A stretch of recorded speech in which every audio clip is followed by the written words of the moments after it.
The long-awaited first major DLC for Starfield is here. Is it really a whole new game and worth playing? Well, subscribers of my channel will know I'm brutally honest and don't hold any punches. Maybe too honest at times, but that's because I don't want you to waste your money or time. After finishing this DLC, here are my honest thoughts. So, there is a whole new explorable planet. The name of it is about as long as your dog's dick, so I'm not even going to try pronouncing it. But I have to say, visually, this planet does look far more appealing when compared to other planets in Starfield. And there is a reason for this. You will be pleased to know that this planet was actually handcrafted and not just created with AI like the other countless boring as piss planets in this game. It's massively refreshing exploring a planet that actually feels unique. And the visuals are actually quite impressive at times. The colour palette certainly stands out. Is it just me? But Starfield's graphics have definitely improved a lot since launch. I'm playing on PC, so I can't really comment on Xbox, but you'll have to let me know in the comments down below whether it's just me or not. This new planet does not feel like a boring wasteland filled with bugger all. There is a lot to see and do when roaming the planet on your buggy. And not constantly role-playing as a crackhead version of Mario, jumping and boosting about like the clappers, is refreshing, even if the buggy isn't perfect. You will also encounter new enemies and creatures, which are scarier than seeing your nan in the morning. These new alien-looking things and enemies are a fresh or breath air, but I do kind of find it amusing that articles online are claiming that the enemy AI has been improved. I'm assuming this was said because some enemies, like the Phantoms, can actually teleport, which does make things more challenging. But aside from that, at no point did it ever feel like the enemy AI has actually improved. And I still genuinely think the tiny balls of crap stuck to my dog's ass has more intelligence than the damn AI in this game. I mean, Jesus, just look at some of these level 40 enemies react. Talk about hard to kill.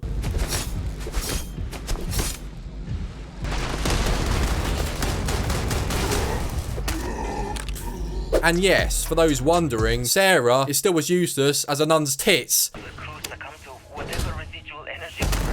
However, she does have some new dialogue, which is a nice little detail, and she does get the right if you make some evil decisions, which I'm of course gonna do. You've really pissed me off.